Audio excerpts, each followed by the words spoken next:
Hi friends, very good morning. ఎలా ఉన్నారు? అందరూ హ్యాపీ, నేను హ్యాపీ.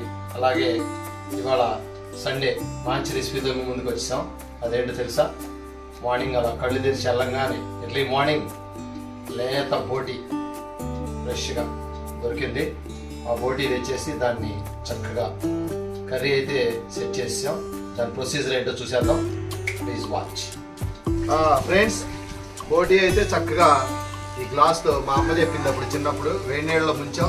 చక్కగా నీట్గా చూసారు, తెల్లగా మల్లెపూలాగా ఎలా క్లీన్ అయిపోయిందో.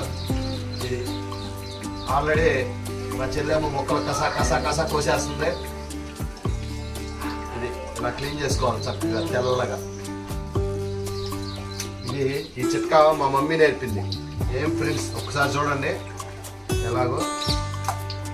ఇది ఉంది కదా నల్లగా, దీన్ని వేడి నీళ్ళలో ఒక్కసారి ఇలా ముంచి ఇలా తీయాలా. ఇది పెట్టి గ్లాస్ పెట్టి ఇలా చూసారా ఎలా వచ్చేస్తుందో, తెల్లగా నీట్గా సాఫ్ అయిపోతుంది. వేడి నీళ్ళు వేసి ఒక్క నిమిషం ఆగాలి. ఆగి అప్పుడు చక్కగా ఇలా గిరాల. చూసారా ఎట్లా వచ్చేస్తుందో మొత్తం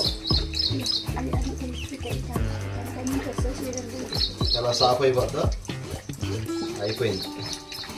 చూసారా మంచి సాక్స్ లాగా ఎలా ఉంది, ఇలా తెల్లగా మల్లెపూలాగా సాక్స్ లాగా ఇలా క్లీన్ చేసుకోవాలి. పచ్చిదే కరకర తినేద్దాం అనిపించేంతలాగా తెల్లగా. ఫ్రెండ్స్, 5 తులాల రింగులు చేయించింది మా ఆవిడ. ఎలా ఉన్నాయి? గోల్డ్ ఫింగర్స్ లా ఉన్నాయా? అది తినేయాలా? పచ్చి మాంసం తినేయాలను కూరలు తింటాను. Okay, right. హాయ్ ఫ్రెండ్స్, ఎలా ఉన్నారు? ఇప్పుడైతే మనం బోటి కూర ప్రిపేర్ చేస్తున్నాము. అంటే బోటి ఇగురండి. నేనైతే ఇప్పుడు బోటి నీట్గా క్లీన్ చేసేసుకున్నాను. ఇవి కొంచెం ఉడకపెట్టాలి, ఎందుకంటే ఇంకేదన్నా కొంచెం మనకి అనుమానం ఉన్నా కూడా పోవటానికి కొంచెం ఉడకపెట్టుకోవాలి. కొంచెం ఉప్పు వేసుకోవాలి. 2 గంటలు పట్టింది క్లీనింగ్.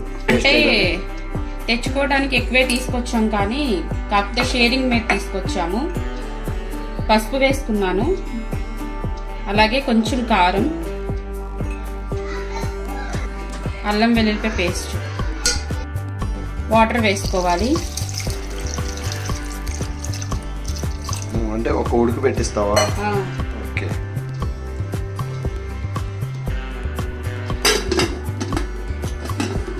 కుక్కర్ విజిల్ పెట్టేసుకొని ఒక 3 విజిల్స్ వచ్చే వరకు ఉడికించుకోవాలి. 3 విజిల్స్ వచ్చిన తర్వాత నెక్స్ట్ ప్రాసెస్ చూద్దాము. చూడండి ఫ్రెండ్స్, ఇప్పుడైతే మనం ఆనియన్స్ ముక్కల్లా కాకుండా పేస్ట్ చేసుకోవాలి. కచ్చాపిచ్చాగా మిక్సీ పట్టుకోవాలి. నేను 2 మీడియం సైజ్ ఆనియన్స్ పైన తొక్కలు తీసుకుని ఇలాగ ముక్కలు చేసుకున్నాను. ఇప్పుడు ఇది మనం పేస్ట్ చేసుకోవాలి. ఇప్పుడైతే మనం బోటి కూరలోకి ఎండి కొబ్బరి కూడా వేసుకోవాలి. ఎండి కొబ్బరి డైరెక్ట్గా వేసుకోకుండా ఇలాగ కాల్చుకుని వేసుకుంటే బోటి కూర చాలా టేస్టీగా ప్రిపేర్ అవుతుంది.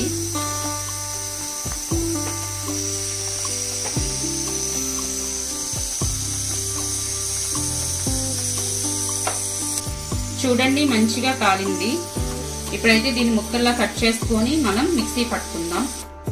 4-5 లవంగాలు, 2 ఇలాచి, కొంచెం చెక్క, అరించి చెక్క, మనం కాల్చి ముక్కల్లా కట్ చేసుకున్న ఎండి కొబ్బరి ముక్కలు, ఇవి మొత్తం మనం కొంచెం పేస్ట్ లాగా చేసుకోవాలి. ఇప్పుడైతే చక్కగా నేను విజిల్స్ పెట్టుకున్నాను కదా, చక్కగా విజిల్స్ కూడా వచ్చేసినాయి. మూత ఓపెన్ చేసి చూస్తే చక్కగా ఉడికిపోయింది.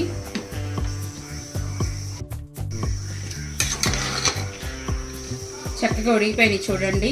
ఇప్పుడు ఈ వాటర్ అంతా రిమూవ్ చేసేసుకొని మనం కూర ప్రిపేర్ చేసుకుందాం. ఇప్పుడైతే స్టవ్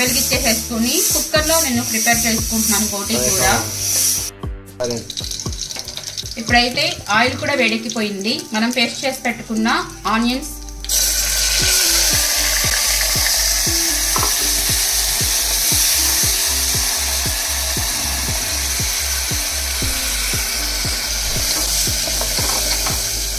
ఈ ఆనియన్స్ పచ్చివాసన పోయే వరకు ఫ్రై చేసుకోవాలి.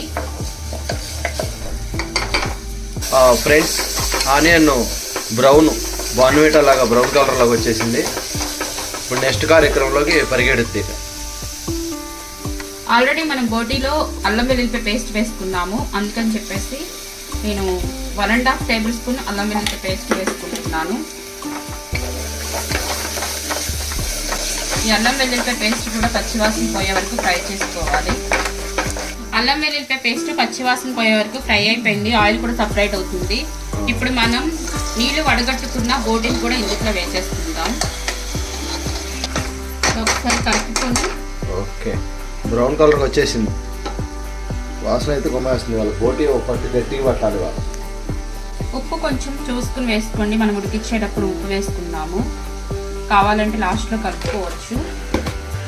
పసుపు మొత్తం ఒకసారి కలుపుకోవాలి. కలుపుకొని ఒక 2 మినిట్స్ ఫ్రై చేసుకుందాం. ఎందుకంటే ఇది కొంచెం ఆయిల్లో మగ్గాలన్నమాట. నేను ఆయిల్ కొంచెం తక్కువ వేసుకున్నా, ఎందుకంటే ఇందులో కొవ్వు వచ్చింది. అందుకని చెప్పేసి మళ్ళీ కొవ్వు ముక్కలు కూడా వేస్తే ఆయిల్ ఎక్కువయ్యి మనకి కర్రీ అనేది ఎగుడు పుట్టిద్ది. అందుకని చెప్పేసి నేను ఆయిల్ తక్కువ వేసుకున్నా. ఒకవేళ మీకు గనక కొవ్వు అనేది లేకపోతే 5 టేబుల్ స్పూన్ ఆయిల్ వేసుకోండి. 5 or 6 టేబుల్ స్పూన్ వేసుకోండి. ఎందుకంటే ఈ కూరలకి ఆయిల్ ఎక్కువే ఉండాలి, అప్పుడే టేస్టీగా ఉండిద్ది. లేదంటే కనుక నీసు వాసన వచ్చింది. ఇప్పుడు మూత పెట్టుకుని ఒక 3 నిమిషాలు ఉడికించుకుందాం. చక్కగా ఆయిల్ ఊరి బయటకు వస్తుంది. వాసన అయితే కమ్మగా వస్తుంది. మా కిచెన్ అంతా రింగులు తిరుగుతుంది. కారం 1.5 టేబుల్ స్పూన్ కారం వేసుకుంటున్నాను. అలాగే మనం కొబ్బరి ముక్కలు, లవంగాలు, చెక్క అవన్నీ వేసుకుని పొడికొట్టుకున్నాం కదా, ఇవి కూడా వేసేసుకుందాం. నాకైతే ఏంటో వేరే లెవెల్లో ఉంటుంది అనిపిస్తుంది. వాళ్ళ ఎండు కొబ్బరి కాల్చావు, లవంగాయలు అంతా పొడి కట్టావు. ఏంటి గ్రేవీ మాత్రం తిట్టంగా, టేస్ట్ కూడా అంతేనా? 1 టేబుల్ స్పూన్ ధనియాల పొడి. ఇది మొత్తం ఒకసారి కలుపుకుందాము.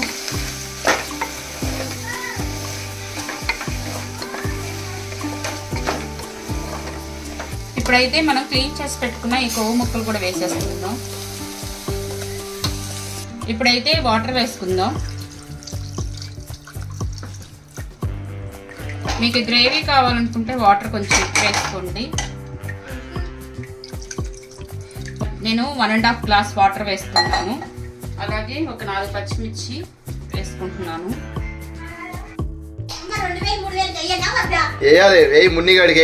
కొంచెం కొత్తిమీర. ఇప్పుడు మనం ఒకసారి కలిపేసుకుని విజిల్ పెట్టేసుకుందాం. ఒక్కసారి ఈ పాయింట్లో మీరు చెక్ చేసుకోండి, ఉప్పు కానీ కారం కానీ చాలకపోతే కనుక ఇప్పుడు మీరు సాల్ట్, కారం అనేది అడ్జస్ట్ చేసుకోవచ్చు. ఇప్పుడైతే కుక్కర్ మూత పెట్టేసుకుని విజిల్ పెట్టేసుకున్నాను. కరెక్ట్గా 10 విజిల్స్ పెట్టుకుంటున్నాను నేను, ఎందుకంటే నాకు మెత్తగా ఉడికిపోవాలి బోటి. కొంచెం బిరుసుగా ఉన్నా తినరు, అందుకని చెప్పేసి నేను 10 విజిల్స్ పెట్టుకుంటున్నాను. 10 విజిల్స్ వచ్చిన తర్వాత మనం నెక్స్ట్ ప్రాసెస్ చూద్దాం. నోట్లో పెట్టుకోగానే హల్వా లాగా పట్టికి పని లేకుండా వెళ్ళిపోతుండాలా? Okay, carry on friends. Friends, చక్కగా కుక్కర్ మూత ఓపెన్ చేసి చూస్తే చక్కగా కర్రీ ప్రిపేర్ అయిపోయింది. బోటి లేత లేత బోటి కర్రీ రెడీ. ఫినిషింగ్ టచ్ కొత్తిమీర. ఓకే బేబీ, అన్నం పెట్టుకోవచ్చుగా ఇక. ఫ్రెండ్స్, అమ్మని వైట్ రైస్లో బోటి, లేత లేత బోటి. మంచి కలర్ఫుల్గా ఉంది.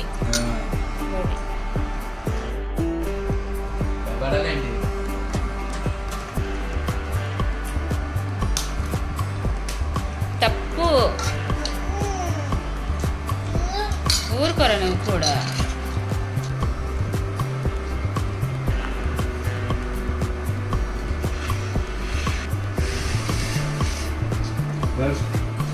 చక్కగా కొంచెం కొవ్వు బోటి కమ్మగా ఉంది. చాలా ఉంటుంది, కానీ దాన్ని ఓర్చుకొని చేసుకుంటే ఒక కమ్మగా మంచి రుచితో నోట్లోకి మొత్తం వస్తుంది బోటి. అలాగే మన ఇంకా చూసారా ఎంతో స్మూత్గా అయిపోయిందో పప్ప. అలాగే మన తెలంగాణ పైపులు అంటారు, చక్కని కోడి.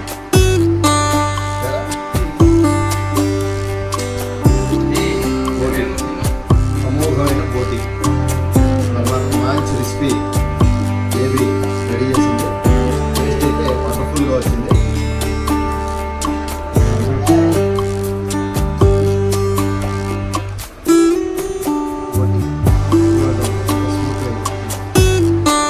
కట్ చేస్తే కట్ అయింది.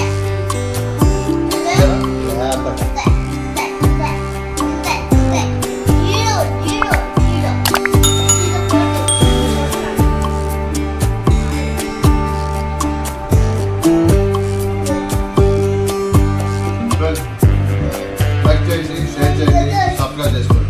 నమస్కారం.